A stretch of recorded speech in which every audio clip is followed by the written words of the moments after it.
Hello दोस्तों, राधे राधे। मैं आप लोगों को अपने चैनल एलडीएस क्लासेस पर स्वागत करती हूँ। दोस्तों, आज मैं आप लोगों को राष्ट्रपति की जमा राशि प्रेसिडेंट बिल अमाउंट के बारे में बताऊंगी। चुनाव में खड़े होने से पूर्व उम्मीदवारों को 15,000 रुपये जमानत के रूप में आरबीआई के पास रखना होता है। मतलब कि जो उम्मीदवार राष्ट्रपति के चुनाव में खड़े हो रहे हैं उन्हें सर्वप्रथम 15,000 रुपये आरबीआई के पास जमा करवाना होता है। यदि राष्ट्रपति के 1/6 भाग से कम वोट मिले तो राष्ट्रपति की जमानत राशि वापस नहीं की जाएगी। इसे जमानत जब्त होना कहते हैं या अपमान की स्थिति होती है। अर्थात जब कोई व्यक्ति राष्ट्रपति के पद पर खड़ा है और उसे 1/6 भाग से कम वोट मिले तो उसे उसकी जो राशि होगी, जमानत राशि जो वह 15,000 रुपये जमा किया है उसे वापस नहीं किया जाएगा और इसे जमानत जब्त होना कहते हैं। यह बड़ी ही अपमान की स्थिति होती है।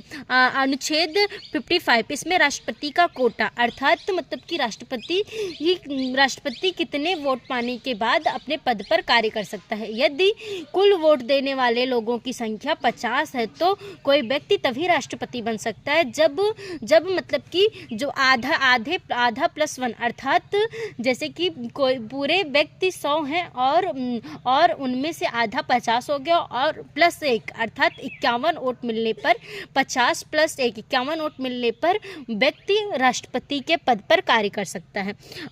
अनुच्छेद 56 इसमें राष्ट्रपति के कार्यकाल के बारे में बताया गया अर्थात भारत के राष्ट्रपति अपने पद पर 5 वर्षों के लिए कार्य करते हैं। यदि इस दौरान उनकी हत्या या उनकी मृत्यु हो जाए या पद से त्यागपत्र दे दें तो जो दूसरे राष्ट्रपति होंगे वह 5 वर्षों के लिए चुने जाएंगे, ना कि बचे हुए कार्यकाल के लिए चुने जाएंगे। अमेरिका के राष्ट्रपति का चुनाव 4 वर्षों में होता है अर्थात जो अमेरिका के राष्ट्रपति हैं उनका चुनाव 4 वर्षों में होता है। उनका कार्यकाल 4 वर्षों के लिए होता है। अनुच्छेद 57 एक ही राष्ट्रपति दोबारा निर्वाचित हो सकता है। मतलब कि भारत में ऐसा प्रावधान है कि एक व्यक्ति दोबारा भी निर्वाचित हो सकता है। मतलब कि एक राष्ट्रपति एक बार राष्ट्रपति बनने के पश्चात दोबारा राष्ट्रपति के पद के लिए मतलब कि राष्ट्रपति के चुनाव में खड़े हो सकते हैं।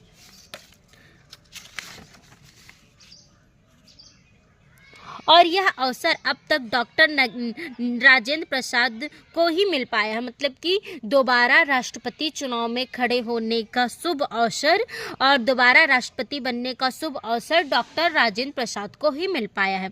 वर्तमान राष्ट्रपति द्रौपदी मुर्मू यह पहली भारतीय आदिवासी महिला राष्ट्रपति हैं। अनुच्छेद 58 राष्ट्रपति की योग्यता क्या होती है? पहली योग्यता है वह भारत का नागरिक हो। दूसरी योग्यता है वह 35 वर्ष की मतलब कि वह 35 वर्ष का होना चाहिए। तीसरी है लोकसभा के सदस्य बनने की योग्यता हो। मतलब कि व्यक्ति के पास लोकसभा के सदस्य बनने की योग्यता रखता हो। और अनुच्छेद 59 पागल दिवालिया न हो। मतलब कि राष्ट्रपति की शर्तें क्या है? पागल दीवानिया न हो, किसी भी लाभ के पद पर कार्यरत न हो, संसद या विधानमंडल में किसी का भी सदस्य न हो। मतलब कि पहला है कि वह पागल दिवालिया न हो, दूसरा है कि वह कोई लाभ के पद पर कार्यरत न हो, संसद या विधानमंडल के किसी भी सदस्य न हो। मतलब कि न वह संसद हो या ना ही वह विधानमंडल में सदस्य हो। नोट मतलब कि कोई व्यक्ति राष्ट्रपति के पद मतलब कि राष्ट्रपति के फॉर्म के लिए कब अप्लाई कर सकता है? जब उसके पास 50 प्रस्तावक और 50 अनुमोदक हो। अर्थात वो लोग राष्ट्रपति के चुनाव में खड़े हो सकते हैं जिनके पास 50 प्रस्तावक हो अर्थात 50 समर्थक हो और 50 अनुमोदक हो अर्थात पूरे 100 संसद मतलब कि वह लोकसभा से हो चाहे राज्यसभा से हो, कुल मिलाकर 100 संसद अगर किसी व्यक्ति के पक्ष में है तो वह राष्ट्रपति के चुनाव में खड़ा हो सकता है, अन्यथा नहीं खड़ा हो सकता है। दोस्तों, धन्यवाद। कैसी लगी वीडियो कमेंट सेक्शन में ज़रूर बताएं।